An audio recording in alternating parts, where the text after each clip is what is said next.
Sa gitna ng matinding gulat at pagkalito, napilitan si Lin Tianhao na umamin, siya nga ang master ng nilalang. Halos walang pag-aalinlangan, agad siyang kinilala ng dambuhalang balyena.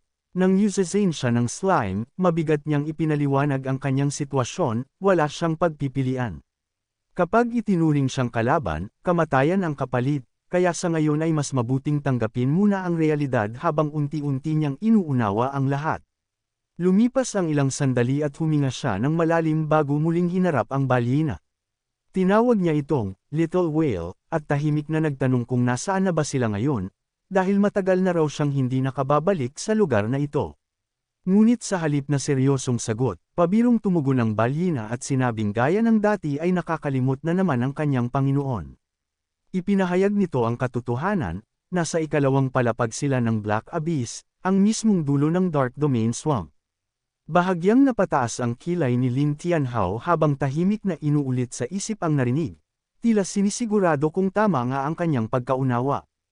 Ipinaalala rin ng balyena na siya mismo ang nagselyo ng lihim na pasukan noon at iniwan itong maghintay sa kanyang pagbabalik.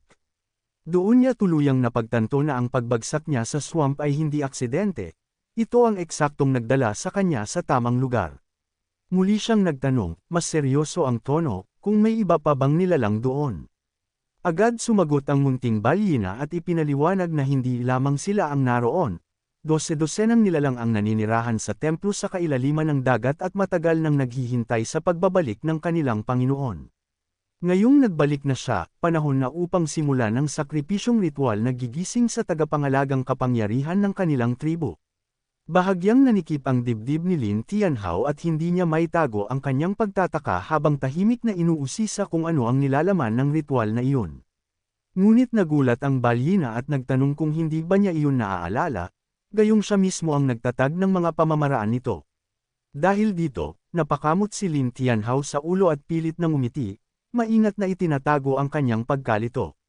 Tiniyak naman ng balyena na huwag siyang mag-alala, dahil ang bawat utos niya ay nakaukit sa kanilang mga puso at hindi kailanman malilimutan. Muling lumangoy ang dambuhalang balyena sa ibabaw ng dagat, tinatahak ang direksyon ng isang misteryosong templong tila nakalutang sa gitna ng ulap. Ilang sandali pa, binalaan nito si Lin Tianhao na kumapit ng mahigpit dahil dadalhin na siya nito sa naturang isla, at sa susunod na sandali ay sumabog ang napakalakas na gintong enerhiya sa paligid nito. Umikot ang nagngangalit na liwanag, nagsanib ang enerhiya at tubig, at sa isang iglap ay tila hinigop pataas ang lahat sa isang marahas na pag-akyat, kasabay ng pagbulwak ng tubig na parang humahawi sa kalangitan patungo sa kinaroroonan ng templo. Sa loob ng banal na gusali, isang sinag ng enerhiya ang bumagsak sa gitna ng malawak na bulwagan kung saan naghihintay ang ilang nilalang sa harap ng altar. Mula sa liwanag, unti-unting lumitaw si Lin Tianhao kasama ang slime at ang unicorn. Sa sandaling iyon, sabay-sabay na lumuhad ang lahat at tinawag siyang Master, isang salitang sapat upang sandaling manigas siya. Ngunit agad niyang itinago ang kanyang reaksyon at pinanatili ang kalmadong anyo. Pilit siyang ngumiti, kumaway, at magaan na bumati na para bang normal lamang ang kanyang pagbabalik, kahit sa loob-loob niya ay kinakapapa lamang niya ang sitwasyon. Inanyayahan siya sa altar at sa bawat hakbang ay naramdaman niya ang bigat ng mga titig sa kanya, kaya alam niyang wala siyang pwedeng ipakitang kahinaan dahil ang slime at unicorn ay mga divine beast at kapag nabunyag ang katotohanan ay kapahamakan ang kasunod. Tahimik siyang tumayo sa harap ng altar, pinagmamasdan ito habang pilit kinokontrol ang kaba sa kanyang dibdib, ngunit biglang nabasag ang katahimikan ng magsalita ang isang matandang lalaki at iniutos na simulan ng ritual kasabay ng utos na ihanda ang pagkain at inumin. Napahinto si Lin Tianhao at napakunot ang noo dahil tila napakaaga at napakagaan ng ritual kumpara sa inaasahan niyang mabigat na seremonya, ngunit agad siyang pinutol at ipinaalala na ang lahat ng ito ay ayon mismo sa kanyang mga utos. Unti-unti niyang ibinaba ang tingin at nakita ang mga pagkaing inihain sa harap niya, mga kakaibang anyo na tila hindi kanais-nais kainin, at maging ang slime at unicorn ay hindi maitago ang kanilang pagkagulat. Napasanggal si Lin Tianhao at napasigaw, tinatanong kung nakakain ba talaga iyon o sinusubukan lamang siyang lasunin, ngunit agad na nagpaliwanag ang matandang lalaki na ang mga iyon ay paboritong putahe ng kanilang master. Sandaling natahimik si Lin Tianhao, nag-alangan, ngunit sa huli ay pinili niyang kumain.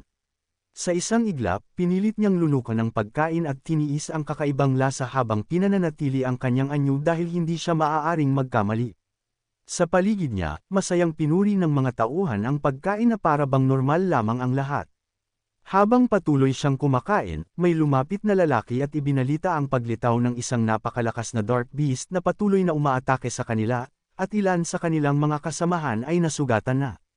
Biglang sumigaw ang isang tauhan, puno ng pag-asa, at naniniwalang sa ilalim lamang ng kanyang pamumuno sila mananalo.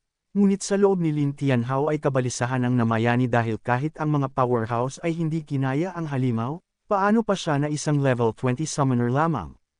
Biglang may sumigaw na umaatake na naman ng Dark Beast, at sa sandaling iyon ay napatingala si Lin Tianhao habang unti-unting nawawala ang lahat ng ingay sa paligid. Sa itaas, isang napakalaking anino ang bumalot sa kalangitan at kasabay ng pagaspas ng pakpak ng dambuhalang halimaw ay sumabog ang isang nakakakilabot na lilang aura na tila kayang yayanigan ang buong langit. Sa di kalayuan, napapikit sina Su Qing at Li Zhu habang pilit sinasalag ang rumaragasang kapangyarihan nito, at sa ibaba ay nanigas si Lin Tianhao, pinagpapawisan at napalunok. Sa huli, hindi na niya napigilan at buong lakas siyang napasigaw, tinatawag ang kanilang mga pangalan. At dito muna nagtatapos ang chapter na ito. Kung excited ka sa susunod, huwag kalimutang mag-subscribe at pindutin ang notification bell para updated ka palagi. Shout out sa mga loyal viewers natin, salamat sa walang sawang suporta. Kita-kits sa next upload.